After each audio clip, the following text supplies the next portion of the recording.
Thank you to Vandergraaf for sponsoring this Road to Prosperity video. Visit their website to learn about new innovative conveyor drive technology, delivering reliability and longevity for belt conveyors. Hey everybody, Kevin Yannick at Pit and Quarry, coming at you again with another Road to Prosperity video. We've got with you today Brian Turmail from AGC, the Associated General Contractors of America. Brian, thanks for joining us today. Oh, my pleasure. Thanks for having me, Kevin. Brian, we're seeing some new momentum for this Gas Prices Relief Act, which was introduced early in February. Gas prices, as everybody knows, are skyrocketing, and doesn't seem like there's a lot of appetite within our space, the aggregates market, for it. I'm sure your members aren't necessarily happy about it because big picture, it has some big ramifications on their businesses. Maybe you can talk about what the impact is and kind of where we are, because as I said, we're seeing some new interest in this after about a month of it being put out there. It just goes to show that bad ideas don't die. They just kind of slightly go away and they come back. They're like weeds, you know, they'll keep popping back.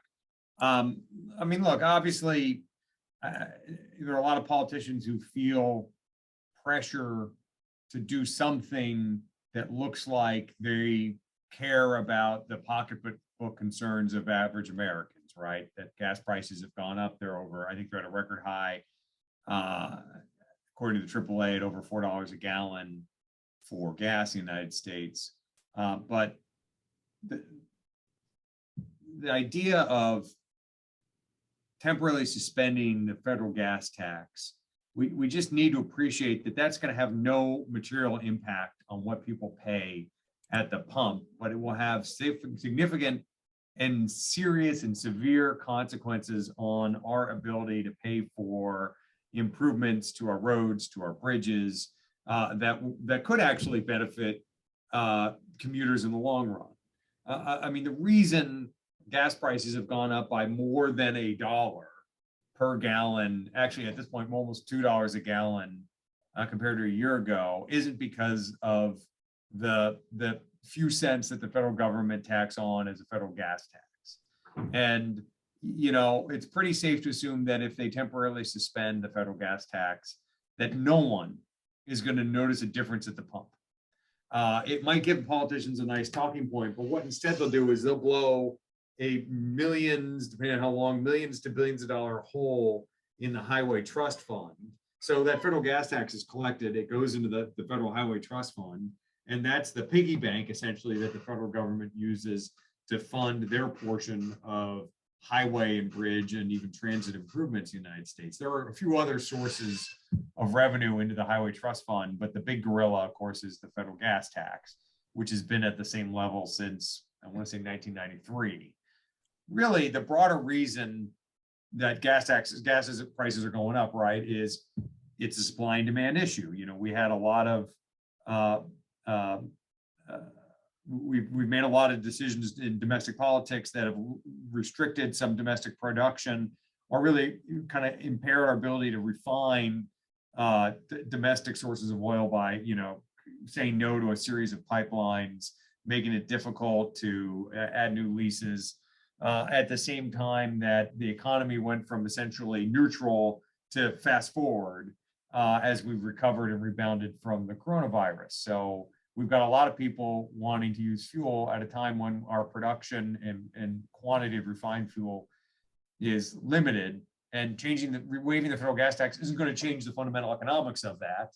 And it doesn't help that, you know, we've got sort of global disruptions because of the war in Ukraine, and then, you know, a small amount of the oil we import is from Russia, and we've said no to that.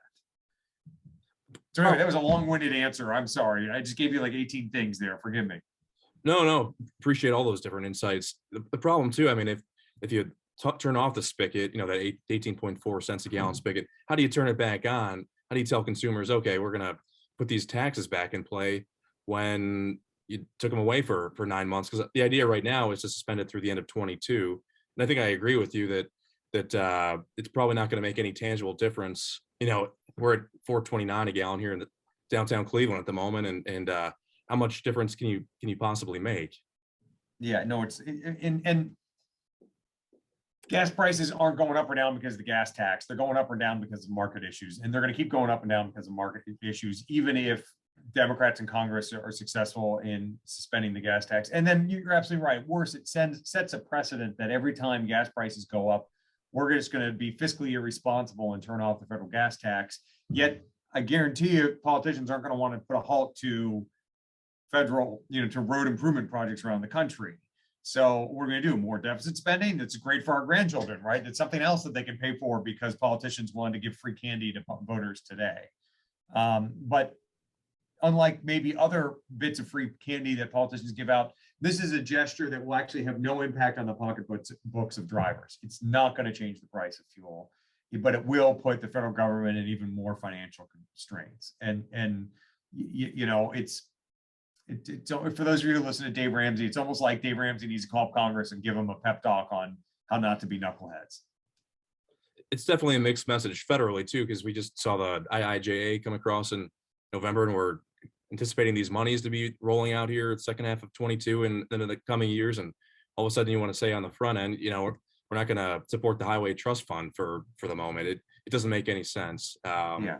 If Congress if politicians were more serious about taking steps to reduce fuel prices, they would probably put on hold their war on carbon fuel and instead take a look at what are ways that we can increase domestic production, shipment, and refining of oil, right? And that means making decisions that are going to tick off the left, the progressive wing of the Democratic Party, like approving various pipelines, like allowing more drilling in places where we know the oil is, as opposed to blaming oil companies for not drilling on leases where there's no oil below them. It will mean, bringing our, what's it going to take to get more refining capacity in the United States?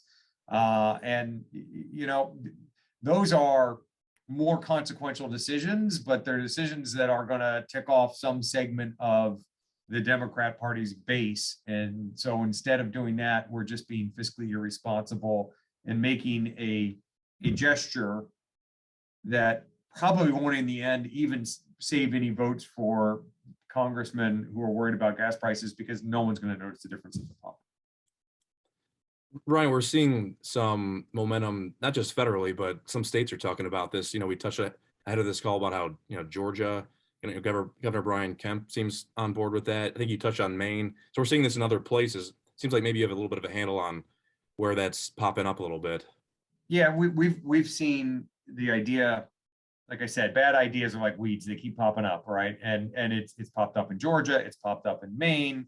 We've got legislators in Arizona talking about it. I think there are a handful of other states that are exploring it. And it's safe to assume that there are many other states that will explore the idea. Alaska's talking about giving a rebate to offset high fuel prices to its residents, for example.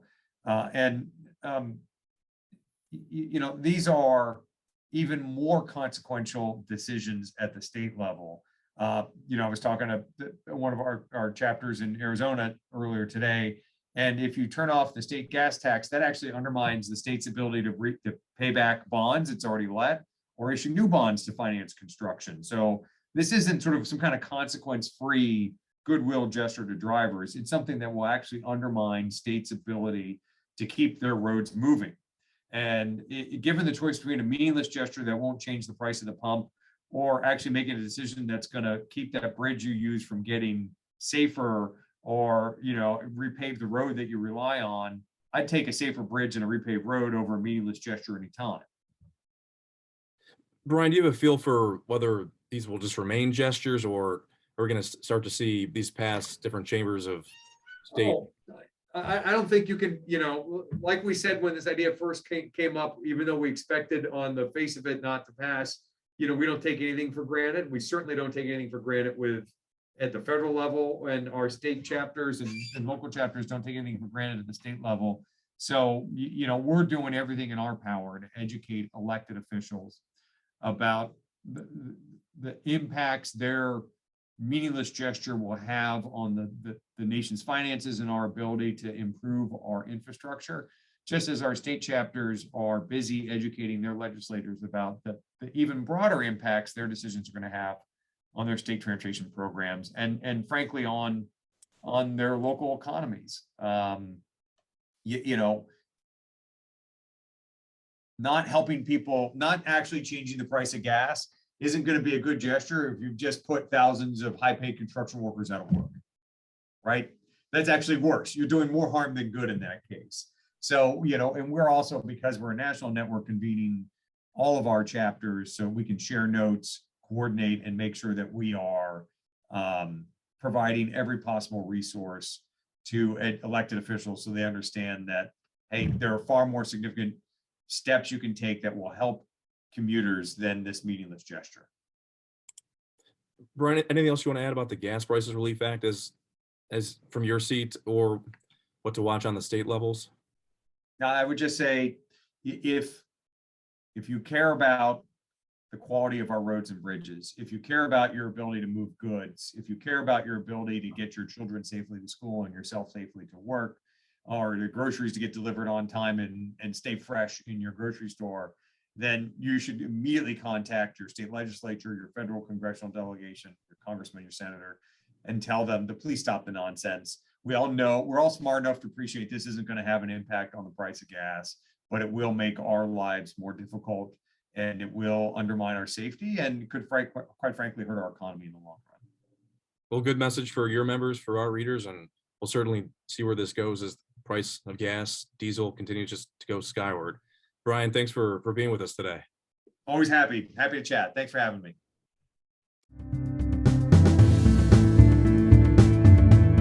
Thank you to Vandergraaf for sponsoring this Road to Prosperity video. Visit their website to learn about new innovative conveyor drive technology, delivering reliability and longevity for belt conveyors.